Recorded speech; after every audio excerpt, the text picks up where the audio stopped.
The scent of burnt pot roast and cheap floral perfume hung heavy in the overheated living room of the modest split level in Toledo, Ohio.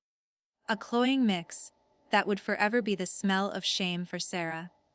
As she stood frozen by the fireplace, her hands clammy around the cheap nylon of her community college acceptance letter.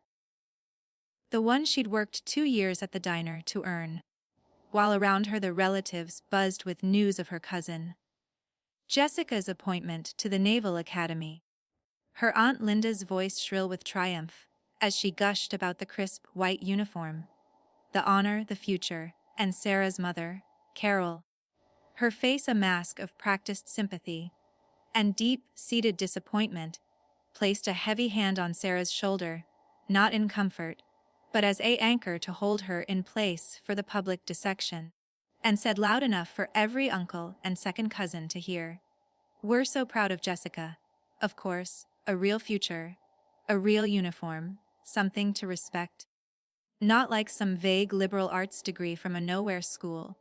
And the laughter was a soft, agreeing hum, and Sarah felt her cheeks burn, her dream of becoming a writer, a storyteller, crumbling to dust under the weight of their collective judgment. But Carol wasn't finished. She leaned in, her whisper carrying in the sudden quiet. "You'll never succeed like that, Sarah. You don't have the discipline, the grit. You're a dreamer, and dreamers end up waiting tables forever. Or worse, coming back home with a suitcase full of failures. You'll never wear a uniform anyone respects, I can promise you that."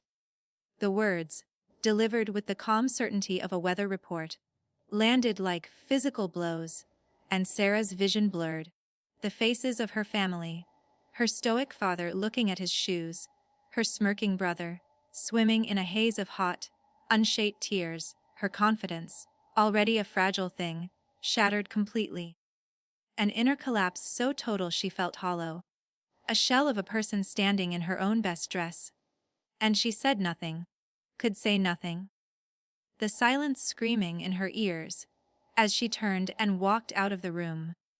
Up the stairs to the childhood bedroom, that suddenly felt like a prison, and she cried. Great hiving sobs muffled by the pillow that smelled of her teenage self. A helpless, hopeless torrent of every time she'd been compared. Every time her quiet nature was called weakness.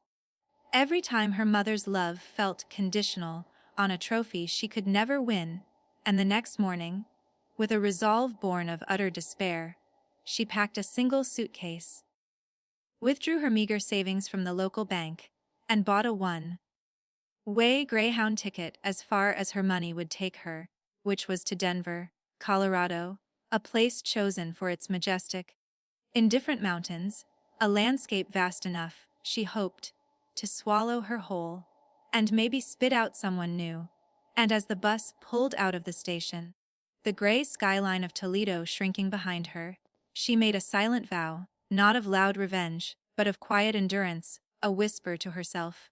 One day, you will see me in a uniform you cannot look away from, and you will understand nothing about me. The journey was a numb, rolling nightmare of rest stops and cramped seats. Her tears now a silent, constant stream for the girl she was leaving buried in Ohio, and Denver, when she arrived, was a shock of altitude and anonymity. The bustling downtown a blur of strangers who didn't know her failure. Her first home a women's shelter, because her money was nearly gone. Her first survival job cleaning toilets in a downtown sports arena, after the crowds left, the chemical sting of cleaner in her nose, her hands raw, her feet aching. The loneliness a physical ache deeper than hunger, though hunger was a constant companion too. A gnawing emptiness she filled with stolen packets of crackers from the shelter, and the occasional free meal from a church kitchen, where she would sit alone, avoiding the kind questions. The sleepless nights spent on a thin cot, listening to the sounds of other lost women. The self-doubt a relentless chorus in her head. Maybe Mom was right. Maybe this is all I'm meant for. Maybe I am just a dreamer bound for nothing. and the silent crying became a nightly ritual, a release valve for the pressure of sheer existence. But every morning, in the cold pre-dawn, she would rise, wash her face in the communal sink, and look at her pale, tired reflection, and repeat her new mantra. Just today. Just get through today. She enrolled in a city college, using the last of her funds for a single class in criminal justice, a field chosen not from passion but from a desperate, burgeoning desire for structure, for a clear path to a badge, a uniform. Something tangible her mother's words couldn't erode. And she worked. She worked like she was digging herself out of a grave with a spoon. Day shifts as a janitor, night shifts stocking shelves at a 24-hour grocery, studying in the break room under fluorescent lights, fueled by black coffee and a quiet, growing fury that had transmuted from sadness into pure, cold fuel, her social life non-existent, her family's occasional calls perfunctory, her mother's voice always laced with that same disappointed curiosity. Are you coming to your senses yet, Sarah? Denver is so far. Jessica just got her officer's sword. It was beautiful. And Sarah would murmur, I'm fine, Mom. Working hard. And she was, with a discipline that would have shocked anyone who knew the weeping girl from Toledo. A discipline built from necessity. A patience learned from counting every penny. A resilience forged in the cold of a Denver winter, when her coat was too thin and her boots leaked, and she saved, scraped, and sacrificed, moving from the shelter to a shared apartment with 3 roommates, then to a studio the size of a closet, her world a tight orbit of work, school, and the gym where she began to train, not for vanity, but for a future physical test she had read about, pushing her body with the same relentless focus she applied to her studies.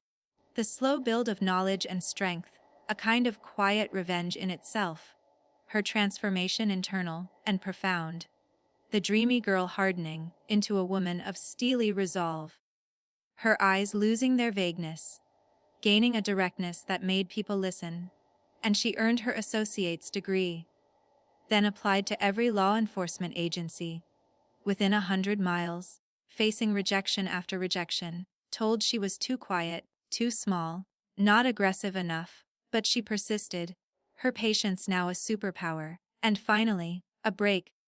A civilian clerk position with the Denver Police Department. A job that put her inside the world she coveted.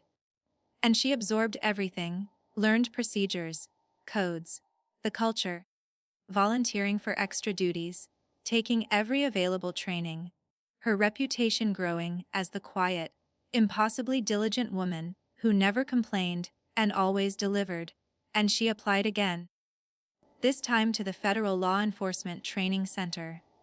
Her application bolstered by letters from impressed sergeants and captains, and the acceptance letter, when it came, felt not like a triumph, but like a key turning in a long, locked door.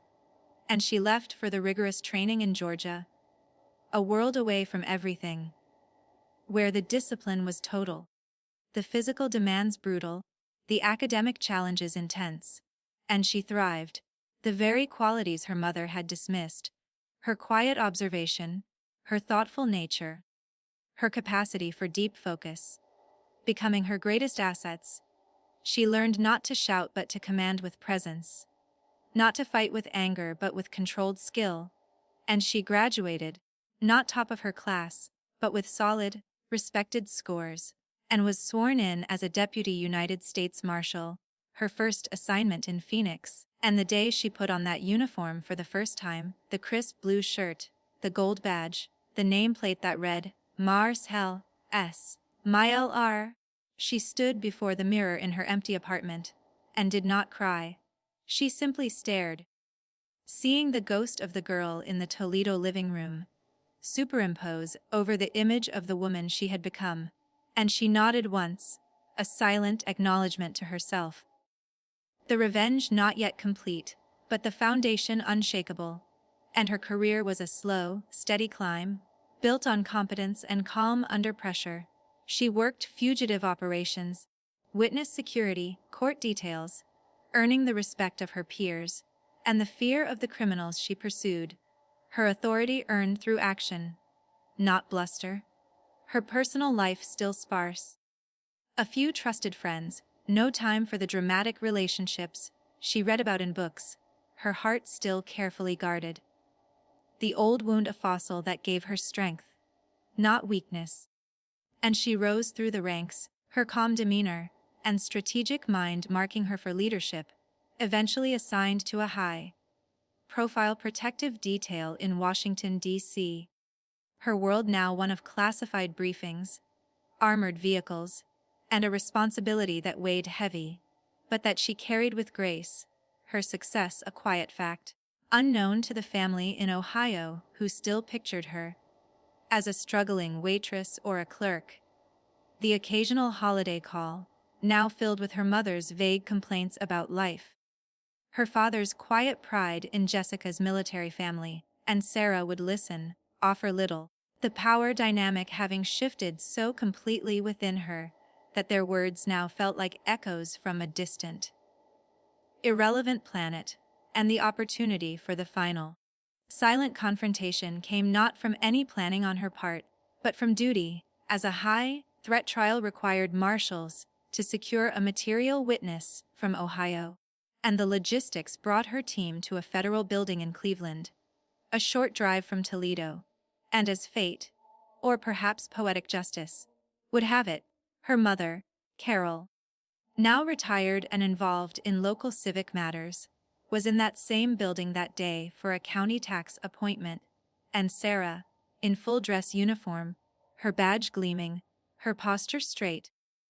was walking her witness through the crowded lobby. A bubble of calm, professional intensity surrounding her, when she felt a gaze, familiar and stunned, and she turned her head, and there, by the water fountain, stood her mother, clutching a purse and a sheaf of papers, her mouth slightly open, her eyes wide, traveling from the gold badge on Sarah's chest to her face. The face of her daughter, but transformed, utterly, into the image of authority, of success, of everything she had said Sarah would never be. And for a long, suspended moment, there was no sound in the noisy lobby, just the silent, seismic shock of recognition and realization crashing over Carol's features. The years of dismissive words, the public humiliation, the constant comparisons collapsing in on themselves as she saw the uniform, not a military uniform, but one just as respected, just as powerful, one that spoke of federal authority, of danger managed, of a life of service and strength. And she saw the calm in Sarah's eyes, the complete absence of need for approval, the dignified silence that held more power than any shouted accusation ever could, and Carol's face crumpled, not into dramatic sobs, but into a silent, profound breakdown, tears welling and spilling over, her hand rising to her mouth as if to stop a cry, a wave of regret so palpable, it seemed to alter the air between them, and Sarah, after holding her mother's gaze for one beat too, giving her time to truly see, simply gave a slight, professional nod, a nod that contained no forgiveness, no rancor, just a final, quiet acknowledgement of the truth now visible to them both. And then she turned, her hand on her witness's elbow, and continued walking, her boots clicking firmly on the marble floor, moving forward into her life, leaving the past standing shattered by a water fountain. And as she pushed through the brass doors into the sunlight, a profound peace settled over her. Not the peace of vengeance satisfied, but the peace of a journey completed, of a self forged in silence and proven in action. The emotional closure a quiet click in her soul, herself, worth now a fortress built on her own terms, and she knew, with absolute certainty, that the greatest revenge is not in making them hurt, but in becoming so wholly yourself that their old opinion becomes a relic, a curious artifact with no power, a testament to the silent strength of patience, the fierce resilience of the human spirit, and the unassailable dignity of earning your own respect. first and always.